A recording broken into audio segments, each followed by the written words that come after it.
On the 2nd of June, 2025, Eastenders offered a moment of fragile beauty and emotional honesty that stood out amid the chaos of Albert Square, a scene between Zack Hudson and Lauren Branning that slowly and delicately unraveled years of buried pain, mutual longing, and emotional self-sabotage, all culminating in a kiss that felt both inevitable and heartbreaking.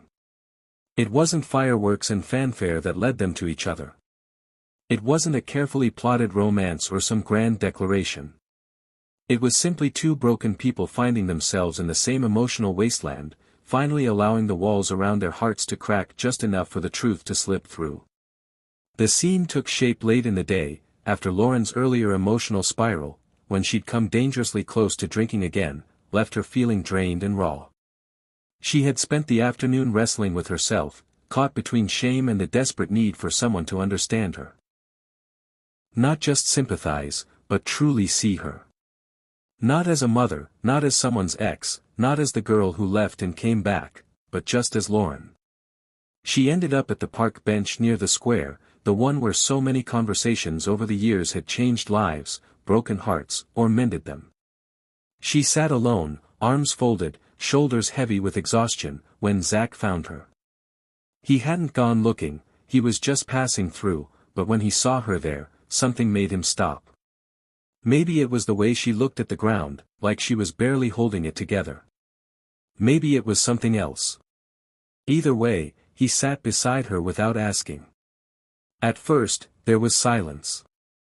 Not the uncomfortable kind, but the kind that exists when two people know they don't have to fill the air with words to be heard. Eventually, Lauren asked him how he was. A simple question, but it carried weight. Zack hesitated. He wasn't used to talking about his feelings, most men in Walford aren't. But there was something in Lauren's voice, in her expression, that made it safe to be vulnerable. He told her he wasn't okay. That there were days he missed Peach, the daughter he and Whitney lost, so much it felt like a physical ache in his chest. That sometimes he felt like he was pretending to be strong, because it's what everyone expected of him. And as the words spilled out, his voice broke just a little. It was the kind of honesty that doesn't come easy, especially not from someone like Zack, who's made a habit of wearing a confident mask. Lauren listened, truly listened, and when it was her turn, she didn't hold back either. She told him about the wine bottle earlier. About how close she came to giving in. About how tired she was of pretending to be okay when she was clearly not. She spoke of Cindy, the guilt, the pressure, the isolation. The fear that no matter how hard she tried, she would never be enough, for anyone, including herself. Their pain, though different, felt strangely parallel. Grief. Guilt. The relentless pressure to keep go.